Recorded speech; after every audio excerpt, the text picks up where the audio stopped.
बिस्मिल्लाहिर्रहमानिर्रहीम और अस्सलामुअलैकुम।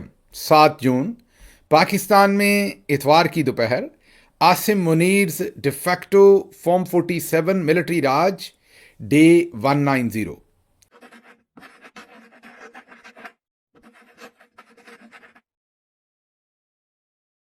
आज की अहम तरीन खबरों में सबसे पहले गिलगित बल्तिस्तान का इलेक्शन। इस वक्त पोलिंग जारी है। आज इलेक्शन का दिन है। सबसे पहले वहां की अपडेट आपके सामने रखते हैं, फिर कश्मीर से अपडेट आपके सामने रखते हैं और फिर और काफ़ी सारी अहम खबरें हैं वो भी आपसे शेयर करेंगे। तो गिलगित बल्तिस्तान में आज इलेक्शन का दिन है। आपको ये तो पता है कि वहां पीपल्स पार्टी ने भी कैंपेन की है, नून ने भी की है, इस्तेहकाम ने भी की है, लेकिन पीटीआई को किसी किस्म की वहां कैंपेन करने की इजाज़त नहीं दी गई। उनको निशान भी नहीं दिया गया। बल्ले का निशान पाकिस्तान तहरीक इंसाफ को नहीं दिया गया।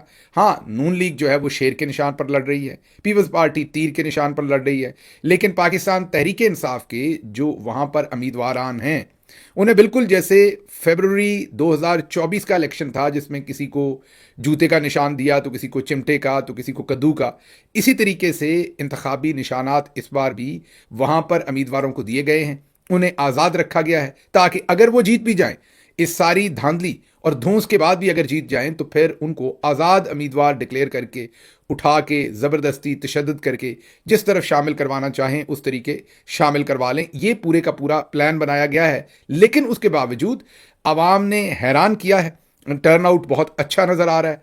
अभी तक जो पोलिंग स्टेशन से हमें वीडियोज़ आ रही हैं उसमें 2 चीज़ें वाज़ेह होकर सामने आ रही हैं। एक तो टर्नआउट को कम करने के लिए चौधरी साहब ने वहां पर भरपूर मनसूबाबंदी की है। जानबूझकर कई जगहों पर पोलिंग स्टेशंस के जो दरवाजे हैं वही नहीं खोले जा रहे। अवाम कतार दर कतार खड़े हैं आके। इससे यह पता चलता है कि टर्नआउट बहुत अच्छा है।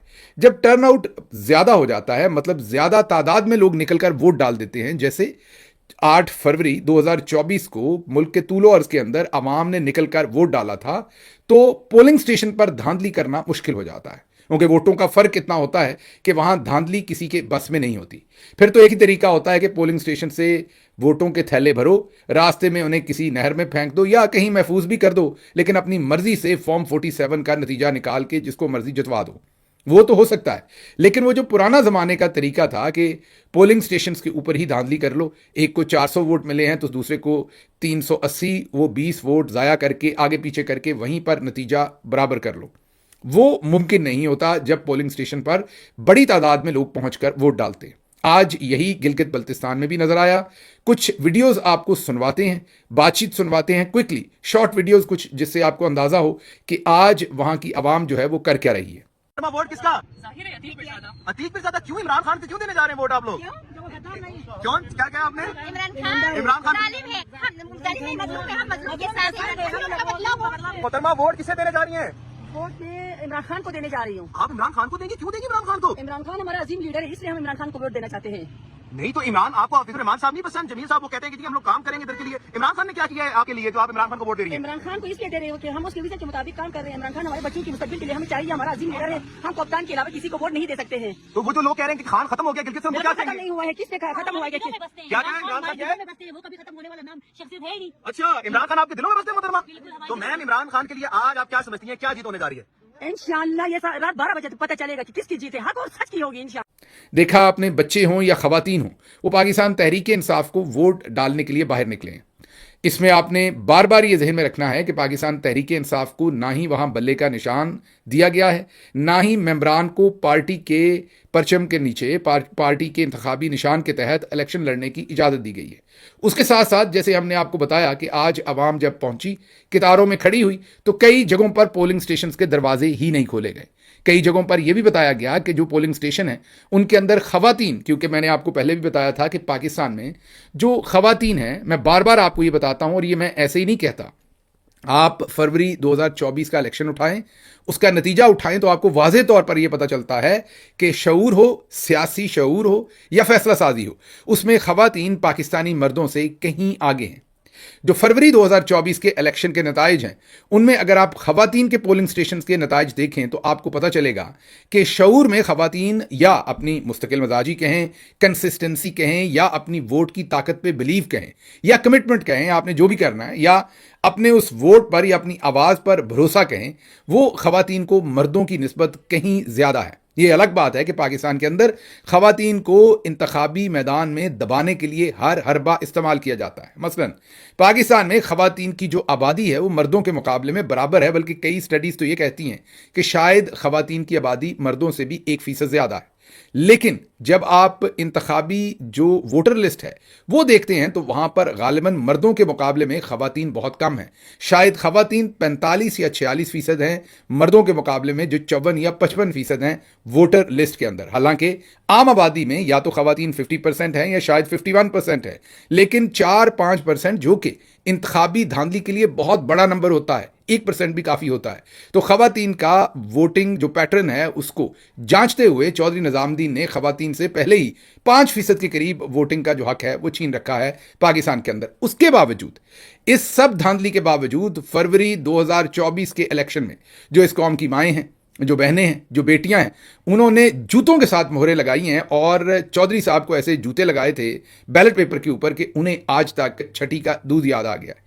इससे पहले तो वो बड़े तमतरा के साथ कहते थे कि जिसको चाहते हैं हम बना देते हैं, जिसको चाहते हैं गिरा देते हैं, जिसको चाहते हैं जिता देते हैं, जिसको चाहते हैं हरवा देते हैं। आप में से कई लोग कहेंगे कि फरवरी के इलेक्शन में अगर माओं, बहनों, बेटियों, बुजुर्गों सभी ने मिलकर, नौजवानों सभी ने मिलकर इतना वोट डाला तो फिर हासिल क्या हुआ? हुकूमत तो फिर भी इमरान खान को नहीं मिली। ये बात आपकी दुरुस्त है कि कई दफ़ा बहुत मोजी मर्ज अगर आपको लगी हो, जैसे कैंसर जैसी मर्ज, तो वो पहली सर्जरी में ठीक नहीं होती, उसमें कई सर्जरीज भी करनी पड़ती हैं, लंबा ट्रीटमेंट करना पड़ता है। पाकिस्तान को ये जो कैंसर लगी हुई है ये कोई 75, 78 या 80 साल से तकरीबन लगी हुई है।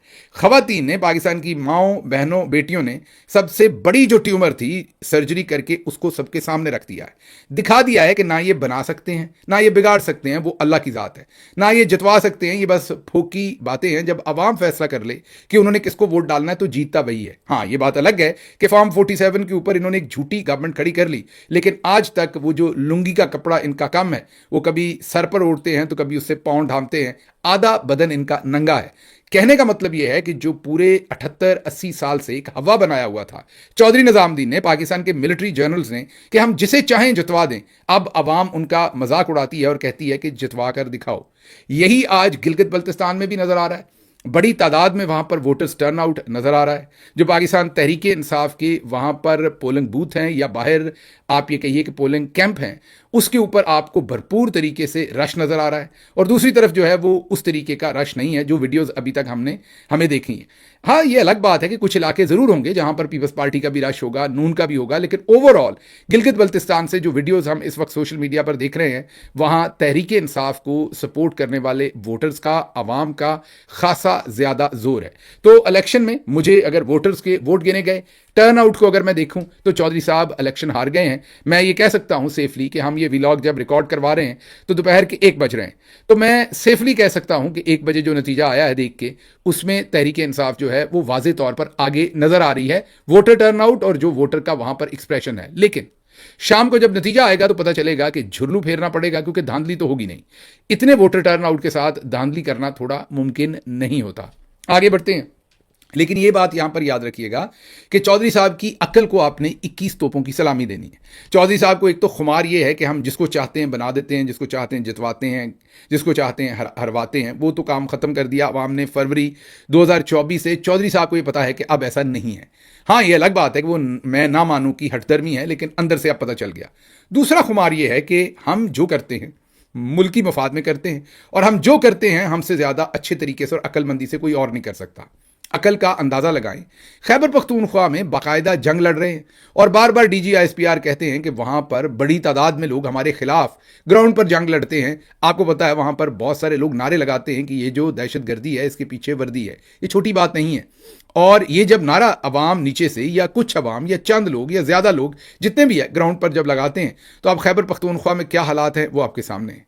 बलूचिस्तान में उससे पहले क्या हालात हैं वो आपको पता है कि रियासत की रेट वहाँ पर तकरीबन बहुत सारे इलाकों में ख़त्म हो चुकी है। हाल ही में आपको एक वीडियो दिखाई थी जिसमें पुलिस जो है वो BLA के, जिनको दहशतगर्द कहते हैं पाकिस्तानी रियासत और आम पाकिस्तानी भी, ज़ाहिर है BLA को दहशतगर्द ही कहती है जो वो कार्रवाइयाँ करते हैं, वो अपना नाका लगा के खड़े हैं और पुलिस बड़े अच्छे बच्चों की तरह उन्हीं के नाके पर उनकी रेट को मानते हुए वहाँ से गुजर रही है। तो ये ज़हन में रखिए कि KP में भी जंग, खैबर अपना केपी में जंग, बलूचिस्तान में जंग, सिंध के जो हालात हैं अंदरूने सिंध के, वो आपको भुट्टो साहब की फांसी के बाद से चौधरी साहब के लिए जो मोहब्बत है वो आपको पता है।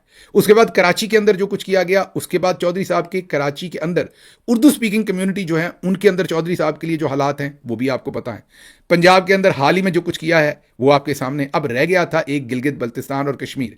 अब चौधरी साहब ने कोशिश की है कि वहां भी गद्दारी के सर्टिफिकेट बांटे, क्योंकि ये पहले जो 78 साल थे ना, चौधरी साहब मसरूफ थे पंजाब में, सिंध में, केपी में, बलूचिस्तान में गद्दारी और बगावत के सर्टिफिकेट और मुकदमे करने। अब चौधरी साहब अपनी वही वाली जो आप ये कहिए ना कि थॉट प्रोसेस है या अपनी वही समझदाराना सलाहियत है उनकी, उसको लेकर पहुंच गए हैं कश्मीर और गिलगित बल्तिस्तान। आज कश्मीर का इलेक्शन शाम को लूटने की कोशिश करेंगे, पहले ही हम आपको बता देते हैं। शक मुझे यह है कि शायद ये पीपल्स पार्टी को वहां पर जितवाएंगे, कहा नहीं जा सकता। कांटे का मुकाबला है, दोनों हाथों को तेल लगा के, मीन एक हाथ नून लीग का है और एक पीपल्स पार्टी का है, दोनों कोशिश कर रहे हैं कि चौधरी साहब की मालिश हम करें और हमें जो है ये हुकूमत दे दी जाए। मुझे ये लग रहा है, हो सकता है मैं गलत हूं, कि गिलगित बल्तिस्तान शायद पीपल्स पार्टी को दे दिया जाए और कश्मीर जो है वो शायद आने वाले इलेक्शन में नून लीग को दिया जाए या वो भी फिर पीपल्स पार्टी को दिया जाए फॉर्म 47 पर। अवाम के वोट पर जाएंगे तो वो आपको फैसला पता है कि वो किस तरफ है। आगे बढ़ते हैं। रावलाकोट में, कश्मीर की बात हम कर रहे हैं, वहां पर लोगों ने प्राइवेट गाड़ियों में सिविल असला बरदार लोगों को तहवील में लिया है। 2 प्राइवेट गाड़ियां हैं जिन पर कोई नंबर नहीं लगा हुआ। जब लोगों ने उनको रोका, उनका असलहा देखा, गाड़ी असलहे से भरी हुई थी, उनसे उनकी नंबर प्लेट मांगी गाड़ी की, जो बाद में गाड़ी से निकली, उन्होंने दिखाई, कहा कि ये एक सरकारी महकमे की गाड़ी है इसलिए नंबर प्लेट नहीं लगाई। उन्होंने पूछा क्यों नहीं लगाई, तो उसके पास कोई जवाब नहीं था जो गाड़ी चला रहा था। लग ये रहा है कि वो असलहा जो है वो जाहिर है किसी के ऊपर प्लांट करेंगे या कोई लॉलेसनेस फैलाएंगे या वहां पर कोई कत्लो गारत होगी और बाद में उसी असलहे का पर्चा जो है वो कश्मीर एक्शन कमेटी या आम लोगों के ऊपर देकर गद्दारी और बगावत के पर्चे दर्ज करवाए जाएंगे। वही तरीका वारदात जो मुल्क के बाकी तूल अर्ज में किया गया, अब कश्मीर के अंदर वही सब कुछ किया जा रहा है। डुओ वहां पर बहुत अच्छा भेजा है। डुओ है मलिक लियाकत जो वहां आईजी हैं और कर्नल फाइक जो अब ब्रिगेडियर फाइक हैं, आईएसआई को वहां पर लीड कर रहे हैं। दोनों ने लाहौर के अंदर तबाही मचाई थी पाकिस्तान तहरीक इंसाफ के आम वर्कर की और अब उनको वहां पर भेजा गया है ताकि यही खिदमात वो कश्मीर के अंदर अदा करें। आगे बढ़ते हैं, अगली खबर आपके सामने रखते हैं और वो ये है कि अवामी एक्शन कमेटी ने कश्मीर का स्टेटस बदलने पर इंडिया के खिलाफ कोई एहतजाज नहीं किया। ये फौज के खिलाफ, पंजाब के खिलाफ गंदी जुबान इस्तेमाल करते हैं। ये चीजें इस चीज को तकवीयत देती हैं कि इनके पीछे इंडिया का हाथ है और अवामी एक्शन कमेटी इंडिया की गेम खेल रही है। टाउट अबसार आलम, इन्होंने ये अवामी एक्शन कमेटी के ऊपर इल्जाम लगाया। वो कह रहे हैं कि इन्होंने, जो इंडिया ने वहां पर 270 आर्टिकल तब्दील किया था, उसके ऊपर कश्मीर का स्टेटस तब्दील किया था, उस पर इन्होंने कोई एहतजाज नहीं किया। इंडिया ने वो स्टेटस जो है वो 2019 में तब्दील किया था। अवामी एक्शन कमेटी जो है वो 2022 या 23, मेरा ख्याल 2023 में बनी है, ठीक 2019 के 4 साल के बाद। अब मुझे ये नहीं पता कि जब अबसार आलम पैदा ही नहीं हुए थे, मैं एग्जाम्पल के तौर पे कह रहा हूं, तो उस वक्त वो 10वीं जमात कैसे पास कर सकते थे? पैदा होने के बाद ही करेंगे ना।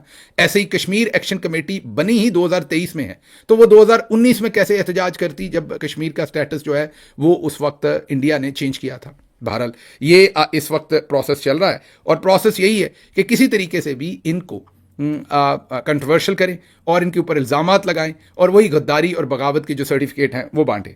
आज़ाद कश्मीर में कश्मीर एक्शन कमेटी 9 मई करना चाहती है। इसमें भारत भी मुलव्वस है। हम ऐसे अनासर की बात मानकर कैसे पाकिस्तान में आज़ाद कश्मीर की 12 सीटें ख़त्म कर सकते हैं? अली गौहर मुस्लिम लीग नवाज से ये भी जब बोलते हैं कफनी फाड़ते हैं। वैसे खामोशी रहते तो अच्छा था, लेकिन उन्होंने कहा नहीं, मैंने भी बोलना है, मैंने भी अपने पूरे नंबर हासिल करने हैं। उन्होंने अब कह दिया है कि कश्मीर एक्शन कमेटी गद्दार है, इनके पीछे इंडिया है। ये 9 मई करना चाहते हैं, मतलब जिन्होंने पहले 9 मई किया था उनके पीछे भी फिर इसका मतलब है इंडिया ही था। यही इल्ज़ाम ये लगाने की कोशिश कर रहे हैं। तो हमें तो पता है 9 मई किसने किया था, वो तो जो मिलिट्री जर्नल्स हैं उन्होंने खुद ही किया था। तो क्या गौहर बलोच ये कह रहे हैं कि 9 मई पाकिस्तानी मिलिट्री जर्नल्स ने इंडिया के कहने पर किया था? आगे बढ़ते हैं।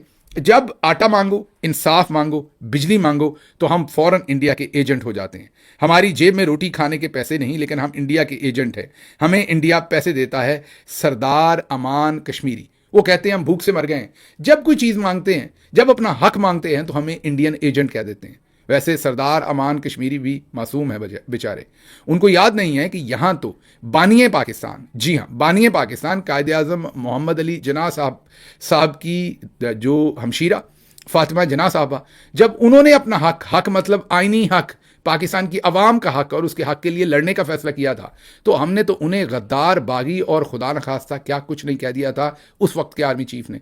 तो जनाब आप, मैं मतलब सरदार अमान कश्मीरी या मैं, हम किस खेत की मूली हैं? हमें तो ये जो दिल करता कह दें और जो दिल करता हमारे ऊपर मुकदमे बना दें, जैसे आप पर इस वक्त बनाए जा रहे हैं। माजिद निज़ामी रिपोर्ट कर रहे हैं पाकिस्तान से और अपना तजिया दे रहे हैं। वो कह रहे हैं कि गुज़िश्ता साल हुकूमत और कश्मीरी मुजाहिरीन के मुआहदे में एक शिक ये भी थी कि आज़ाद कश्मीर के हर ज़िले में CT स्कैन और MRI मशीनें नस्ब की जाएंगी। अगर खुद गर्ज अहले इक़्तिदार 75 साल में 20 मेडिकल मशीनें फराहम नहीं कर सके तो इनके मुंह से रियासत की रिट और कानून की बालादस्ती जैसे अल्फाज मजाक ही लगेंगे। जो 20 अजला हैं, सिर्फ कश्मीरी अवाम ने यह कहा कि हर ज़िले लेवल पर एक MRI की मशीन लगा दें और एक CT स्कैन की मशीन लगा दें। अब आप ये सोच लीजिए कि कश्मीर से अगर आपने इस्लामाबाद रावलपिंडी आना है तो कई ऐसे इलाके हैं जहाँ से पूरा पूरा दिन लग जाता है, मतलब सिर्फ आने में और जाने में। तो बेचारे कहाँ रहें, कैसे इलाज करवाएं, इसलिए वो दरख्वास्त कर रहे हैं कि हर ज़िले जो लेवल का हॉस्पिटल है वहाँ पर एक एक ऐसी मशीन लगा दें। अब पिछले 75 साल में हम उन्हें दे कुछ नहीं सके, लेकिन अब आकर हमने उन्हें गद्दारी और बगावत के सर्टिफिकेट जो हैं वो देने ज़रूर समझें। अल्ताफ़ हुसैन ने लंदन से एक खिताब किया है टिकटॉक के ऊपर और उन्होंने एक खुला ख़त या ट्वीट जो है वो कौम के नाम जारी किया है। वो कहते हैं कि अगर गिलगित बल्तिस्तान के इलेक्शन के नताइज 8 फरवरी 2024 की तरह आए तो नाइंसाफियों और धांधलियों का ये अमल गिलगित बल्तिस्तान में नेशनलिज्म को परवान चढ़ाएगा। अल्ताफ़ हुसैन कह रहे हैं, वो कह रहे हैं कि 7 जून 2026 को गिलगित बल्तिस्तान में होने वाले इंतखाबात में पीपल्स पार्टी, मुस्लिम लीग नून और पाकिस्तान तहरीक इंसाफ हिस्सा ले रहे हैं। हुकूमत पाकिस्तान के तहत इलेक्शन कमीशन ऑफ पाकिस्तान इन इंतखाबात का इंतज़ाम कर रहा है, लेकिन अहम सवाल, क्या गिलगित बल्तिस्तान के इलाके पाकिस्तान के जोग्राफिए में आते हैं? और क्या गिलगित बल्तिस्तान पाकिस्तान का 5वां सूबा है? हरगिज़ नहीं। गिलगित बल्तिस्तान और पाकिस्तान के ज़ेर इंतज़ाम कश्मीर मुतनाज़ा इलाके हैं। हुकूमत पाकिस्तान और सुप्रीम कोर्ट ने 8 फरवरी 2024 के आम इलेक्शन में PTI के साथ जुल्म जबर और ज़्यादती की और बल्ले का इंतखाबी निशान छीना। अब गिलगित बल्तिस्तान में वही तारीख क्यों दोहराई जा रही है? जब मुस्लिम लीग नून और पीपल्स पार्टी को गिलगित बल्तिस्तान के इंतखाबात में हिस्सा लेने की खुली आज़ादी है, तो PTI को PPP और नून लीग की तरह इंतखाबात में हिस्सा लेने की इजाज़त क्यों नहीं दी गई? पीपल्स पार्टी अपने इंतखाबी निशान तीर और नून लीग अपने इंतखाबी निशान शेर के साथ इंतखाबात में हिस्सा ले रही है। फिर इन इंतखाबात में PTI के उम्मीदवारों को इंतखाबी निशान बल्ला क्यों लेने नहीं दिया गया? इस अमल को देखकर यह कहा जा सकता है कि गिलगित बल्तिस्तान में आज़ादाना, ईमानदाराना और शफाफ तरीके से इंतखाबात नहीं करवाए जा रहे, या वो पूछ रहे हैं सवाल कि क्या करवाए जा रहे हैं। 8 फरवरी 2024 के इंतखाबात में तहरीक इंसाफ को एक पार्टी के तौर पर हिस्सा लेने से रोका गया। PTI के तमाम उम्मीदवारों ने आज़ाद उम्मीदवार की हैसियत से इन इंतखाबात में हिस्सा लिया था और तमाम उम्मीदवारों के अलहदा इंतखाबी निशान थे। वो पूरी बात में यही कह रहे हैं कि किस तरीके से जो नून लीग है और जो पीपल्स पार्टी है उन्हें प्रेफरेंशियल ट्रीटमेंट मिला है और PTI के साथ इम्तियाजी सलूक किया गया है, उन्हें निशाने इबरत बनाने की कोशिश की गई है। पीपल्स पार्टी और नून लीग की तमाम लीडरशिप को गिलगित बल्तिस्तान में जाके तकरीरें करने और कैंपेन करने की इजाज़त है, लेकिन PTI को नहीं है। वो कहते हैं अच्छा तो यही होता कि आप इमरान खान को भी जेल से छोड़ते और वो जाकर अपनी पार्टी की इंतखाबी कैंपेन वहाँ से कर सकते। आखिर पर वो ये लिखते हैं कि अगर आपने गिलगित बल्तिस्तान के लोगों के साथ ये किया और उनका वोट छीना, तो मैं आपको ये बता रहा हूँ कि वहाँ पर नेशनलिज्म जो है वो मज़ीद पनपेगा, पाकिस्तान से दूरियाँ जो हैं उनके कहने का मतलब है कि वो वहाँ पर बढ़ेंगी। उन्होंने लोगों से ये अपील की है कि वो बाहर निकलें और आज़ादाना तरीके से अपनी राय का इजहार करने की कोशिश करें, और उन्होंने आवाम से ये अपील की है कि वो पाकिस्तान तहरीक इंसाफ के जो उम्मीदवार हैं उन्हें वो वोट कास्ट करें। ये अल्ताफ़ हुसैन ने लंदन से अपील की है। उसके बाद आगे चलते हैं, अब ज़रा इंटरनेशनल खबरों की तरफ हम चलें, लेकिन उससे पहले मैं आपको ये बता दूं कि आज बिलावल जरदारी ने भी एक पैगाम जो है वो जारी किया है अपनी पार्टी की वेबसाइट पे, ट्विटर पर, मीडिया को। उसमें उन्होंने बड़ी लंबी चौड़ी बातचीत की। अच्छा, हम में से अक्सर बिलावल साहब को बहुत इनएक्सपीरियंस समझ लेते हैं। अब वो तकरीबन 38 या 40 साल उनकी उम्र जो है वो हो गई है, तकरीबन 40 साल के करीब माशाल्लाह वो पहुंच गए हैं। तो वो इतने अब कोई छोटे बच्चे नहीं हैं, लेकिन जब वो बातें करते हैं तो वो तोतली सी ज़ुबान में जैसे उर्दू बोलते हैं तो ऐसे ही लगते हैं कि अभी छोटे बच्चे हैं, लेकिन हैं नहीं वो। अब वो तकरीबन 40 साल के होने वाले हैं। उनकी जो छोटी बहन है वो भी, अगर मैं गलत नहीं हूं तो 30, 32 या 34 साल की वो भी हैं। और अगर वो 34 साल की हैं, जो कि मैंने कहीं पढ़ा है शायद 32 साल की हैं, तो अगर वो 34 साल की हैं तो वो भी छोटी बच्ची नहीं है। लेकिन दोनों की जब आप उर्दू बोलते हैं, उर्दू सुनते हैं दोनों की, तो हैरानी होती है कि दोनों बच्चे, चलें आप तो बड़े हो गए लेकिन चलें हमारे लिए आप बच्चे ही कह लें उन्हें, कि दोनों जो हैं वो पाकिस्तान में एक वज़ीर-ए-आज़म बनना चाहते हैं और एक खातून अव्वल बनी हुई हैं। लेकिन हमारी अपनी ज़ुबान में बात करने का हालांकि बहुत देर से सीख भी रहे हैं। मुझे ये समझ नहीं कि अगर इतनी देर से सीख रहे हैं तो अभी तक मामलात ऐसे क्यों हैं। आज बिलावल जरदारी साहब का जो मैसेज है उसमें वो बार बार लोगों को कह रहे हैं कि थप्पा लगाएं, थप्पा लगाएं, थप्पा लगाएं। मेरा ख्याल है कि वो अवाम को कहना चाह रहे हैं कि ठप्पा लगाएं, उन्हें ठे नहीं कहना आ रहा, क्योंकि शायद अंग्रेजी के अंदर ठे की और अड़े की आवाज़ साउंड नहीं होती, इसलिए वो उनके मुंह में वो आवाज़ डेवलप ही नहीं हुई, क्योंकि वो तो अंग्रेज़ मतलब अंग्रेज़ी बोलते हैं, अंग्रेज़ तो नहीं है लेकिन वो तो सिर्फ अंग्रेज़ी बोल सकते हैं। तो इसलिए उनके अंदर वो ठे और अड़े की ज़ुबान जो है वो मुंह के अंदर है ही नहीं। दूसरी तरफ जो बच्ची हैं, उनकी बहन छोटी, वो जब बोलती हैं तो वो बार बार पहाड़ कहना चाह रही हैं, लेकिन वो पहाड़ कह रही हैं। पहाड़ पहाड़ पहले मुझे समझ नहीं आई कि बहार कह रही हैं, बाद में समझ आई कि नहीं, बहार नहीं कह रही, पहाड़ कह रही हैं। लेकिन उनके पास भी अड़े की साउंड नहीं है, जैसे बिलावल जरदारी साहब के पास ठे की, ठप्पे की सॉन्ग नहीं, जो साउंड है वो नहीं है। तो वो थप्पा थप्पा थप्पा कह रहे थे आज, और वो पहाड़ पहाड़ पहाड़ पहाड़ कह रहे थे। तो इसलिए गिलगित बल्तिस्तान के अवाम से मैंने ये भी तवक्को करनी है कि जाहिर है ये अशराफिया के बच्चे हैं, ये तो नहीं सीख सकते उर्दू। पिछले कई सालों से दोनों बहन भाई सीखने की कोशिश कर रहे हैं, तो ये तो नहीं सीख सकते। तो आपने अब बराए मेहरबानी इनकी ज़ुबान खुद से सीखनी है। तो आपने साथ कोई बंदा रखना है जो आपको बता सके, जब जब ये ऐसे अल्फाज इस्तेमाल करें तो आपने खुद से साथ बंदा रखना है, उससे पूछना है कि ये क्या कहना चाह रहे हैं। मैं वैसे मशवरा ये दूंगा कि पीपल्स पार्टी को एक साइन लैंग्वेज वाला बंदा भी साथ खड़ा करना चाहिए, जो साइन लैंग्वेज में एक्सप्लेन करे कि ये क्या कह रहे हैं। आम आवाम को भी साइन लैंग्वेज सिखा देनी चाहिए वो, ताकि उससे इंटरप्रेट कर लें। या फिर एक लोकल ट्रांसलेशन में साथ साथ तकरीर करने वाला बंदा माइक के ऊपर ये बोलते जाएं और उसके पास उसका ट्रांसक्रिप्ट हो और वो तकरीर करता रहे।